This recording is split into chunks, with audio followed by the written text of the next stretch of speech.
Hi, everyone. A really warm welcome. Thank you for coming along to this event, which is co-hosted by the Department of Sociological Studies, where many of you are based, and also the Digital Society Network. I know lots of you, but for those who I don't know, and for those online who I've not met before, my name's Laura Connolly. I'm chairing today's session. And just to flag, we are going to record the earlier parts of today, Bryony speaking in particular, but we will knock the recording off before we get to the audience participation element. So just to flag that that's happening. So I'm really delighted to be chairing this book launch today. It's very exciting, a beautiful book cover as well. And it's a great way, I think, to celebrate not only the publication of Bryony's book, Feminist Fandom, Media Fandom, Feminisms and Tumblr, which was published by Bloomsbury this year, but it's also a great way to mark the end of this part of Bryony's journey in sociological studies. So for those of you who don't know, Dr. Bryony Hannell is the author of the book that you'll hear about today, and is in the final stages of her role as a university teacher in sociological studies here at Sheffield. In July, she'll be joining the University of Manchester, so their gain and our loss, as a lecturer in digital sociology. She's got a PhD in politics from the University of East Anglia, where she also worked as an associate lecturer and a research assistant. Her work today examines young people's engagements with feminisms and social justice more broadly in and through digital cultures. She's a founding member of the UK Girls Studies Network and has published in Transformative Works and Cultures and Girlhood Studies, and has contributed, amongst a range of other things, to the International Encyclopedia of Gender, Media and Communication. We're also joined by Isabel Gerard, who's a senior lecturer in digital communication in the Department of Sociological Studies as well. She joined the university back in 2017 and researches young people's use of social media, including things like anonymous apps and digital photo editing. Isabel's also Bryony's mentor. So in terms of format then, we're going to hear from Bryony, of course, next for about 15 to 20 minutes. So Bryony will talk us through her amazing book. Isabel's going to then respond, offer some reflections, and pose a couple of questions, I think, to warm things up. And then there should be plenty of time to open up to you guys for any questions or comments. So that's people in the room and also online. So without further ado, I'll hand over to Bryony. Thank you very much, Laura. Okay, so thank you everyone for joining, both in person and online. Before I properly start today, I just wanted to thank Laura, who just gave that introduction, for kindly organising the launch. I'd also like to thank the department for providing some light refreshments for afterwards, and to thank Isabel as my mentor, but also for accepting the invitation to act as a discussant today. So thank you everyone for joining me for the launch of my beautifully designed book today, which, as Laura said, was recently published by Bloomsbury. In the book in general, I consider how fanish and feminist modes of cultural consumption, production and critique converged throughout the 2010s, opening up spaces for young people to engage with feminist politics and practice in ordinary and routine ways. And as Laura mentioned, I began this research in a politics department and finished it in a sociology department. So theoretically and empirically, it brings together various different disciplines: feminist cultural studies, sociology, media and communications, internet studies, feminist theory, youth studies, and more. It's a rather messy theoretical assemblage, although this has always been a deliberate choice on my part. So today I'm going to start by discussing some of the broader debates and contexts inspiring my research. Then I'll be talking about my methods and key findings.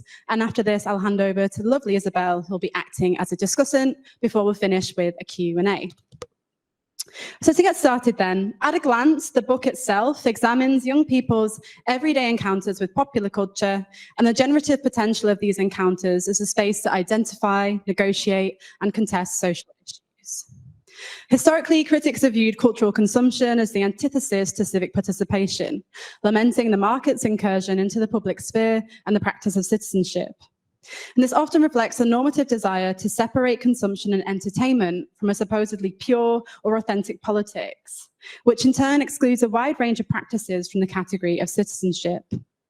And girls' studies scholars such as Anita Harris have argued that these definitions of formal participation and citizenship exclude the informal political participation of young people, and more specifically of young women and girls. We therefore need to expand this framework to include more ordinary processes and practices of political agency exercised by young people. And these conceptions of cultural citizenship are rooted in a politics of identity, defining citizenship and political belonging in terms of what Nancy Fraser describes as a common grammar of recognition. My interest then in the relationship between youth, popular culture, and citizenship requires that we take everyday life, the seemingly ordinary and the mundane, seriously. And given my interest in ordinary forms of youth citizenship, I was, like many others, fascinated by feminism's sudden, renewed visibility across popular media cultures during the 2010s. This was, it seems, a far cry from the preceding decades' post-feminist sensibility. Feminism was no longer repudiated by girls and young women and was now seen as something that's cool and stylish. It had become, as Sarah Bannett-Weiser wrote in 2018, both hypervisible and normative within popular media. Yet I follow Bannett-Weiser and others in asserting that this moment did not represent a unified or singular popular feminism, but rather numerous feminisms competing for visibility within the terrain of the popular. However, I also emphasize that there is no authentic or pure feminism that exists elsewhere beyond its popular manifestations. Thus, throughout the book, even when I use the singular term feminism, I do so while recognizing that feminism itself is plural and ever-changing. And many have argued that the renewed interest in feminisms throughout the 2010s ushered in a so-called fourth wave of feminism, characterized by two key features. The first key feature was the increasing take-up of digital media technologies for feminist community building, activism, and debate. Consider, for example, #feminism, and its role, perhaps most famously, in galvanizing the Me Too movement. The second was feminism's entanglement with popular culture. This entanglement, I argue, has been conceptualized in two distinct yet interrelated ways. The first involves feminism in/as popular culture, which centers feminism's hypervisibility within popular media cultures. And this perspective highlights the potential for feminist critique that resides within popular culture. The second way of conceptualizing this entanglement with the popular focuses on feminism itself as a popular critique of popular culture. This refers to the increased accessibility and popularization of feminist analyses and critiques of popular culture. For example, across popular literature, journalistic commentary, campaigns about media representation, and so on. Importantly, these analyses are all governed by a politics of recognition that situates feminist politics within the realm of the symbolic, within the realm of representation, identity, and difference. And this connects popular feminism with the modes of cultural citizenship that I mentioned earlier. Thus, we can arrive at all three components of this triad behind me, where popular feminism's entanglements with popular culture are connected to the digital, precisely because digital cultures are central to the circulation of popular culture and popular feminisms. And the affordances of network digital media allow for the popularization of feminist discourses across both national and cultural borders, as well as a transnational, although uneven, flow of popular media cultures. Popular feminisms, digital cultures, and popular culture subsequently exist in a co-constitutive and multi-directional relationship. And throughout the book, I argue that it's here that we need to turn our attention towards media fandom and fan culture, by which I mean the communities of audience members or fans united by their shared, communal, sustained, and deeply effective interest in popular media texts and popular media cultures. Crucially, this triad produces distinct modes of cultural consumption and critique, not grounded in refusal or rejection, but in close and passionate engagements with popular culture. Thus, popular feminism's effectively intense and close yet critical relationship with popular culture parallels the mixtures of celebration and critique, or fascination and frustration, that also characterize media fandom. And the role of media fandom at this juncture was perhaps most visible throughout the 2010s on the microblogging and social networking platform Tumblr, which provided a space for its predominantly young and marginalized user base to bring together feminist and fanish modes of cultural consumption, production, and critique.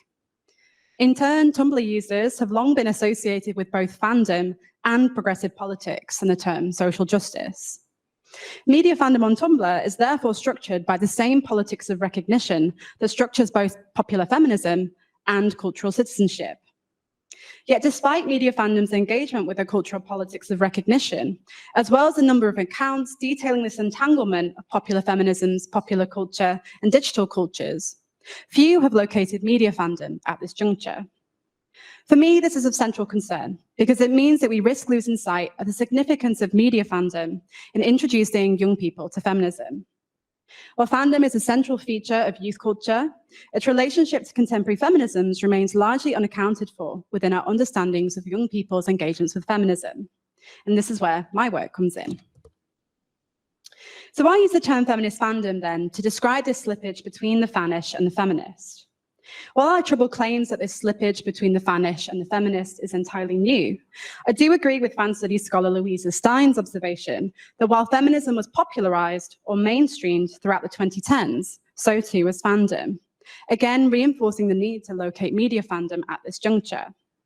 Consider, for example, how the contemporary media environment routinely encourages fan-like behaviors, such as binge watching and live tweeting, as well as a close audience-text relationship.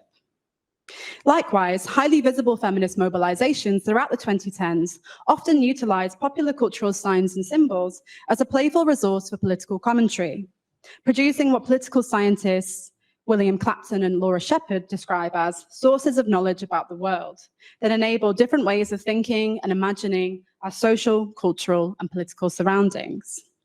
I therefore use the term feminist fandom as shorthand to refer to this culturally, spatially, and temporally specific entanglement of popular culture, media fandom, and popular feminism on Tumblr. And my research in the book itself builds on a digital ethnography of over 300 self-identified feminist fans on Tumblr between 2010 and 2020. In doing so, I captured insights into users of the platform during its peak, during the first half of the decade, and the early stages of its decline in the second half. I used a range of qualitative methods to conduct my research, although I draw most heavily throughout the book on an open-ended narrative survey, which generated over 500,000 words of data from 342 Tumblr users across 39 countries, although with the global north generally being overrepresented. I conducted my data collection more specifically between 2016 and 2020, although I collected the majority before Tumblr's adult content ban in late 2018.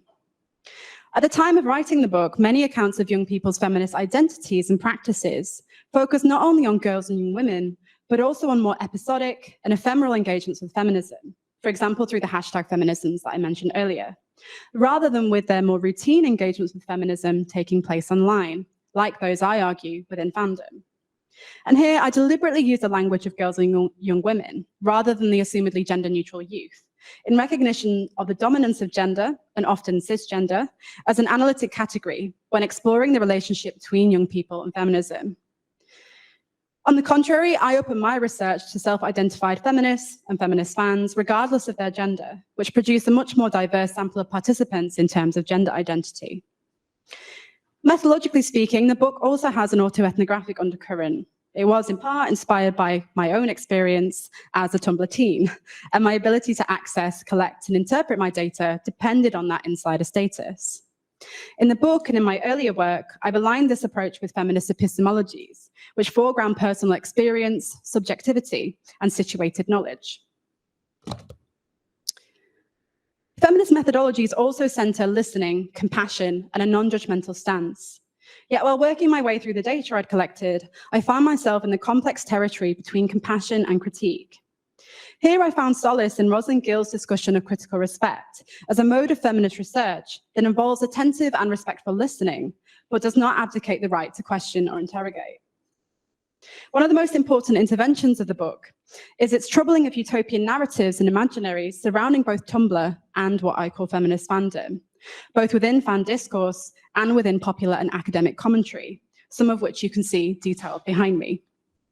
Throughout the process of writing the book, I was struck by the patterned contradictions and tensions within my data. Reports, on the one hand, of intensely emotional accounts of belonging, self-discovery, and safety, and on the other hand, of alienation, racist harassment, exclusion, and non-belonging. To trouble the utopian self-understanding of feminist fandom, I had to critically question patterns of expansion and foreclosure at work within my data. I also needed to consider how these patterns connected to the logics, grammars, and structures of digital feminist spaces more broadly, especially regarding race and whiteness. And what this does is push against the often identificatory and celebratory ethos of most scholarly work examining fans, fandom, and feminism on Tumblr. Feminist reflexivity and critical respect were therefore methodologically, theoretically, and empirically central to the critical project that I'm engaging in. So far, I've tried to detail some of the broader contexts and debates inspiring my work, many of which are represented in my introduction chapter. And I'd like to spend the rest of my time now giving a brief overview of the book's contents in brief. So in general, when I was writing the book, I organized my findings thematically to try to focus on the patterned biographical narratives of my participants, looking initially at the process of becoming a feminist, then the process of belonging or not belonging as a feminist fan, and then learning about feminism in and through fandom. So in the first chapter of the book, then, I focus on feminist identity development. In doing so, I move away from popular narratives in feminist sociology and feminist cultural studies, which foreground formal education and episodic digital activism as the key pathways towards feminist becoming for many young people. Instead, I examine experiences of feminist identity development, more unique to the ordinariness and everydayness of media fandom on Tumblr. And it's in this chapter that I introduce two of the key arguments in the book. Firstly, that fandom is a site where young people collectively struggle over the meanings of feminism. And secondly, that fans engage in a project of ongoing group identity work that corresponds to broader shifts in both academic and popular feminism. In chapter 2, I draw upon the sociology of belonging to examine the affective, spatial, and relational dimensions of belonging within feminist fandom. To do so, I consider the relational work or belonging work that goes into maintaining a sense of safety on the platform. I also attend in more detail to the specificity of Tumblr here, considering the role of the platform's vernacular, sensibility, and affordances in producing a sense of safety and privacy for its users. Chapter 3 explicitly troubles the utopian framing of feminist fandom captured in chapter 2.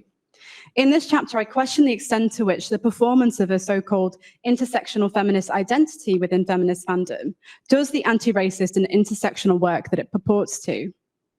Instead, I consider how these self-congratulatory narratives flatten difference and obscure multiple inequalities, especially regarding race and whiteness within fandom. In doing so, I connect this to broader debates about white feminism, mainstream feminism, and the politics of the intersectional turn. In chapter 4, I theoretically and empirically consider the relationship between fandom and feminist pedagogy on Tumblr, something that the earlier chapters lay the groundwork for. Throughout this chapter, I consider how feminist fans engage in communal practices of feminist knowledge sharing on Tumblr within the specific context of Tumblr's gift economy. I also consider their explicit commitment to an ongoing process of learning and unlearning as central to the relational work required to maintain the perception of feminist fandom as a safe space. I close this chapter with a consideration of their commitment to this process of unlearning with regards to the accounts of racism and non-belonging detailed in chapter 3. I then conclude the book with a reflection on the implications of my findings for our understandings of both media fandom and young people's encounters with digital feminisms. In this chapter, I also reflect on Tumblr's changing reputation and public image since I began the research and consider the imagined past and anticipated future of the platform. I'll now close my part today with this slide that depicts some of the key themes that the book addresses on the whole. And what I'll do now is hand over to my lovely colleague, Isabel, who will be acting as a discussant in response. Okay. Bridie doesn't know what I'm going to say, so it's organic reaction. So one of the main things that stood out to me when I very first read Feminist Fandom was the care throughout and given to people's voices and experiences. Not just in terms of your research participants, but also the respect given to, I think, the range of manifestations of feminism in today's young people specifically, and also the role that social media platforms play in young lives. So I was firstly impressed that the underpinning research and theoretical framework was sympathetic to the notion of popular feminism. So as Bryony says in the book's introduction, to quote, "While popular feminism is not without critique, it remains crucial in making feminist discourses and identity and intelligible to those outside of academia." And it's really easy to critique and criticize popular manifestations of feminism, and we see this very frequently. And I've heard countless accusations that they don't count as kind of quote unquote real feminism or real feminist activism. And so I think that actually going against this grain and going against this quite dominant academic narrative was quite brave in a way. And she chose to center participants' voices and beliefs rather than doing what was probably more academically safe. I have a lot of respect for that. In a moment of fraught and highly visible debates about young people and social media, Bryony's book also serves as a crucial reminder that social media platforms are not necessarily frivolous or hazardous. We're often told of the supposed dangers or harms of social media platforms, particularly for today's young people, but Bryony's book offers a welcome reminder of their unique rewards. The story she tells of young people's introductions to feminism via Tumblr leave us without any doubt about the platform's key role in many young people's identity formation, along with their involvement in social activism, and importantly, though not often discussed, the wonderful ways that they spend their leisure time.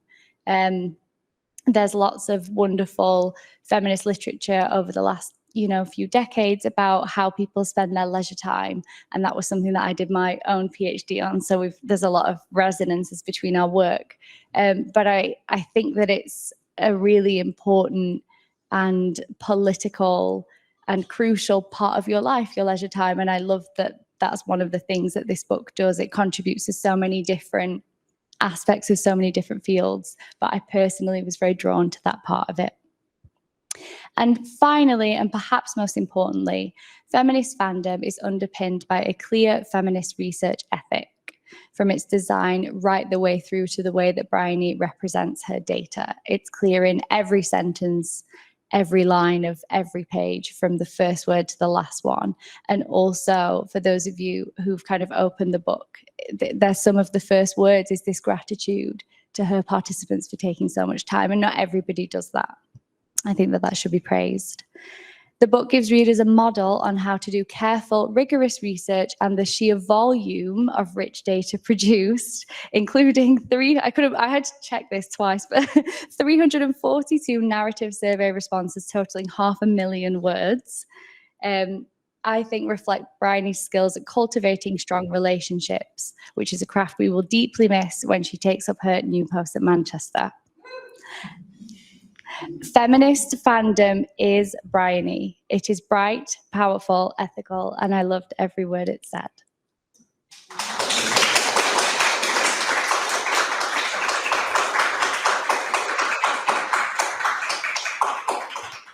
So to kick us off, I have a couple of questions, and then we'll hand over to the room and all the tons of people online. So my first question. So I really want to hear more about what your relationship is with your participants now that the book is done. Like, have people asked to read it? Have you shared it with them? Like, what's going on now? Thank you. And thank you for that really lovely response as well. This is something I've been trying to grapple with, something I was talking to a colleague in the kitchen about earlier, because one of the fundamental tensions that I cannot reconcile, because I didn't have the means to reconcile them, is the disconnect between academic publishing and the kind of economic barriers in terms of participants wanting to access the knowledge that we generated. So at the moment, the book is very expensive.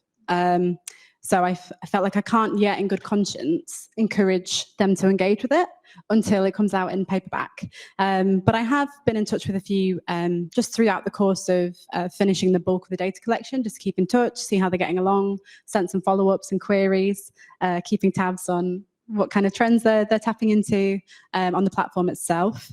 But I'm trying to hold back with some of that more kind of frontline work, making it visible to them until it's more financially viable to do so. So I almost have this kind of lineup of plans in place for when the paperback is produced later on this year, with the hopes of then being able to make that more visible to those who participated.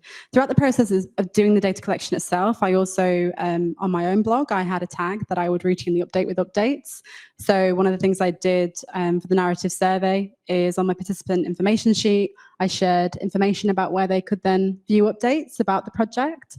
So during the actual process of write-up, they were made visible to those who are engaging. But in terms of the formal output, there's been some kind of stoppages that have prevented me from wanting to kind of more readily make that visible to them. But they had some insight into the process of what I was doing with it, how I was trying to make sense of it, the kind of messiness behind the scenes that we so often obscure from participants as well, I think because we want to look more legitimate and seem like we just totally get on really well with all the data they've given us. Thanks so much. But actually, I was trying to engage in this project of making that work visible and making sure that they could be privy to that messiness and know that that's kind of like an intention on my part, is to make that work visible as well for them. I suppose it's an ethic of what I owe to them in return, especially when they've given me their time, these really emotive, rich, kind of biographical narratives in the survey especially. They've given me access to their blog archives. They've given me permission to cite their posts. There's a real generosity that they've shown me. So the least I could have done in return is at least make visible what I'm doing with that. And I'm just in this slight moment of tension now where I'm waiting for it to become more affordable for a non-academic reader. And it's sort of ironic because so much of the work was about thinking through how academic work, academic ideas become intelligible to a lay audience. And then by virtue of the political economy of academic publishing, the work itself is less accessible for the foreseeable, but it won't be forever. And then at that point, I will make it very visible. Yeah. Thank you. And then related to that question, so something that I've noticed a lot from other academics, but also from our students, is that people often want to contact potential research participants through their personal social media accounts and their personal online presence. And this often, as a supervisor, you'll have done it yourself, you have these conversations with them about should you, shouldn't you, what are the benefits, what are the drawbacks? And you very much are part of this, you're part of this research. And so I can see the natural decision to use, some of your personal accounts to contact people. But I wondered if you could just say more about that experience, how, even though it feels like a natural decision, I actually don't think it's an easy one to give so much of yourself away. And so I wondered how that went for you, what measures you took to kind of protect yourself. And I just think there might be a few people in the room who that response would benefit. Thank you. That's a very interesting question. I thought it was necessary to almost use my personal account, which has this archive of my history, my own learning journey, the bad and the good, the embarrassing kind of teenage angst, and then, the more profound feminist revelations, because I saw that as kind of one such act towards making myself accountable, the good and the bad. So, kind of shifting away from this idea of needing a brand new, pure place from which I can then contact people, that wouldn't have lent me any legitimacy. So actually sharing it on my personal account, where I have very clear substantive evidence of my insider status, of my familiarity with the norms of the platform, with its vernacular, with what's expected of members of this kind of subcultural community, that was really important. But it was also a fraught process because that kind of visibility can often go beyond my control. So, as many in the room are digital researchers, although not all, like we're very familiar with these kind of concerns about context collapse, the way that things might run away from us. And that was a risk that I knew I was taking. One dilemma that I came up against at the time, especially because when I was applying for ethics, it was almost a decade ago now, and the ethics board just weren't really familiar with these kind of ethical complexities. So for them as well, there's a very clear argument against foregrounding my own insider status, an argument against anchoring it to my personal blog. But for me, that felt like a necessary ethic. It felt like necessary in terms of demonstrating my insider status, demonstrating that there was trust that they could establish. So, someone would see the posts advertising for more active recruitment, outside of my observational data, and that post would be anchored in my own history. They could attend to that history before deciding whether I was trustworthy, what my rationale was, what my motivations were, and it gave some really important accountability. But again, it wasn't without risks. Thankfully, the risks didn't really materialize in my experience, but I knew that there certainly were some risks. And that also presented dilemmas in terms of thinking through whether I would try and recruit participants who are Tumblr users on other platforms as well, because I felt on Tumblr I had a greater degree of control, or at least the impression of control, over how content might circulate compared to elsewhere as well. So there were a number of very deliberate, not uncomplicated steps that had to be taken there, but I was rather steadfast in feeling that I needed to keep it anchored to my personal account. Also, so I had something at stake there as well. But it wasn't without its own ethical dilemmas and kind of quandaries to try and work through as well.